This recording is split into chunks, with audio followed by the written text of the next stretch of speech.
Okey. Barang baru sampai. Untuk yang ni side setapak. Okey.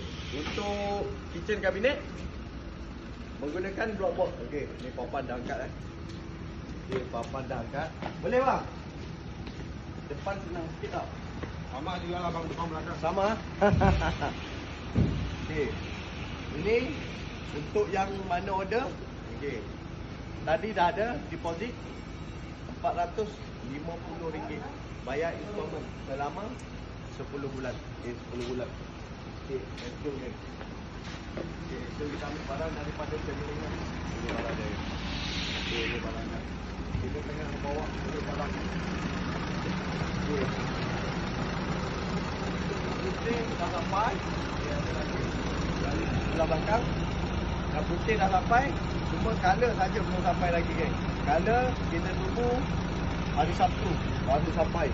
Stok kena order geng, kena order. Okey, let's jom kita ke depan geng.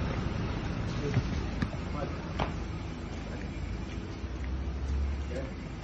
Block board sekejap lagi. Ada lagi satu lori. Okay. Baru sampai. Okay. So yang mana berminat dekat sini, kita ada nak bagi apa? Okey, meja kopi. Meja kopi tengah buat. Okey, meja kopi. RM50. RM50. Ini pertama. RM50. RM50. Okey, untuk yang ni site kita di Pulau Indah.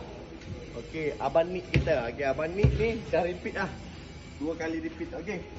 Untuk dekat sini akad arena. Untuk yang ni area Kajang. Kajang pasang. Okey, untuk yang ni sisi marble belum pasang lagi, area Bangi. Besok dah siap kan. Okey.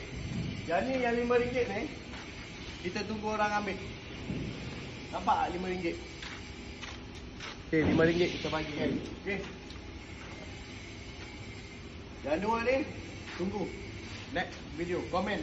Cuba korang komen berapa ringgit kita nak bagi kan. Okey. Untuk dekat sini yang wrapping ni barang standby. Okey, semua ni standby untuk keluar ke. Standby untuk keluar. Okey, office kita baru 30%.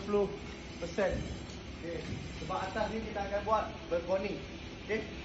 So sebelah sini tangga. Okey, yang ni tangga. Okey, itu dah ada, itu dah ada. Cuma dalam proses lagi.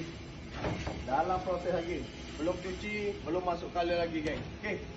So yang mana belum subscribe, like, komen, share, boleh masuk Arcade Cabinet Design Ideas dan Boss